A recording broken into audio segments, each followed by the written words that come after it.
તો રાજકોટમાં ST bus વિદ્યાર્થીની માટે કાળ બની છે। વિદ્યાર્થીની પર એસટી બસનું વ્હીલ ફરી વળતા તેનું મૃત્યુ થયું છે। વાંકાનેર ચોકડી પાસે દુર્ઘટના સર્જાઈ હતી।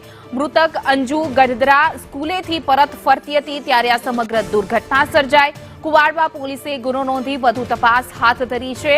એસટી બસની અડફેટે વિદ્યાર્થીનીનું મૃત્યુ થયું છે। વધુ વિગતો સાથે અમારા સંવાદદાતા મયુર સોની જોડાઈ ગયા છે। જે મયુર, આ કુવાડવા પાસે ચોકડી પાસે આ ઘટના બની, સમગ્ર ઘટના શું હતી? એસટી બસની અડફેટે આ વિદ્યાર્થીનું મોત। સ્કૂલેથી છૂટ્યા બાદ અંજુ ગરોદરા નામની વિદ્યાર્થીની છે પોતાના ઘરે જવા માટે નીકળી હતી અને બસની રાહ જોતી હતી। વાંકાનેર કુવાડવા પાટિયા પાસે આ બસ આવી હતી, પરંતુ વિદ્યાર્થીનીને લેવા માટે બસે બ્રેક ના મારી હતી। બસ તરફ જતા જ આ વિદ્યાર્થીની પાછળ આ બસ આવી હતી, ત્યારબાદ વ્હીલની નીચેથી આવી જતા તેનું ઘટના સ્થળે ખૂબ જ દુઃખદ મોત થયું હતું। હાલ આ મામલે કુવાડવા પોલીસ મથક છે તેની અંદર ગુનો દાખલ થયો છે અને એસટી બસના ચાલકની સામે પોલીસે કાર્યવાહી હાથ ધરી છે। જે મયુર, સમગ્ર માહિતી બદલ આપનો આભાર।